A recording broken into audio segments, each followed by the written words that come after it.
So Stalin, he was pretty unquestionably the most ruthless of all of the rulers that we will look at. He had the blood of millions on his hand, be it from his forced collectivization. So you may come across that, it might be a good one to look up. He decided that the best and most efficient way to deal with the ever-present ongoing problem of the lack of efficiency in the Russian agricultural system was to make all of the farmers work together in collective farms. And this is called Stalin's policy of collectivization. The peasants were very happy about this because they quite liked being their own bosses and controlling their own farms. But they were forced into collectives against their will, and it turns out that it wasn't particularly productive, even though Stalin seemed to suggest that it would be.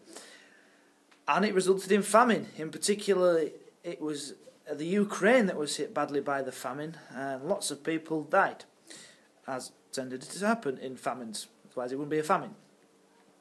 He also had a very strict secret police. Many people were sent to the gulags, which is like concentration camp-style prisons, miles from anywhere. In fact, there were over, I can't remember the exact statistic, but there were over 5 million people in the gulags at the time that Stalin died. Although he did have some great achievements, did Stalin, noticeably, when you consider how bad Russia was in the First World War compared to the modern nations. Well, in the Second World War, although we overlook it somewhat in this country, sometimes in the media and on television, it was the Russians, or the Soviet Union, who bore the brunt of the Nazi war machine. The Nazi war machine, which of course had managed to fairly easily defeat France and Britain at the start of the war. Well, they didn't manage to defeat the Soviets this time, and Stalin had managed to transform the country from when Lenin died, where it was fairly backward, industry wasn't doing so great, to being a country which was able to withstand the Nazi onslaught and fight back and ultimately defeat Germany.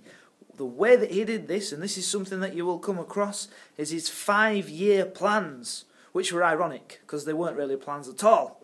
They were more like 5-year targets. And so what would happen is centrally there was an organisation called Gosplan which would decide this is how much steel must be made, this is how much coal should be taken from the ground, this is how much timber should be produced, and so on and so forth. Then those targets would be sent to regional managers who would get the list and go, so we must produce this many millions this year. And then they will go to the managers of the individual plants and say, you must produce this many millions this year so we meet our targets, or else. And then the regional the people in the different factories, they would say to the workers, you must produce this much of the coal from the coal seam this time, or else. And so it would go up the chain. And it seemed to work and drive the Russian economy onwards, but the figures that we get we're not so sure about, because of course the worker down at the bottom of the scale, he's being told, you must produce this much.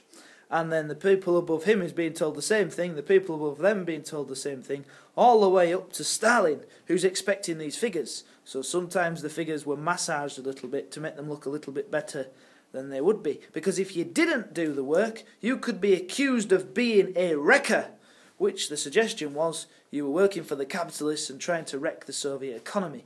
In reality, it was just more of a fear tool to make people work harder. Anyway, the 5-year plan seemed to transform Russian industry, but at the expense of Russian living standards. I think that's enough for an introduction to Stalin. We'll move on to Khrushchev next.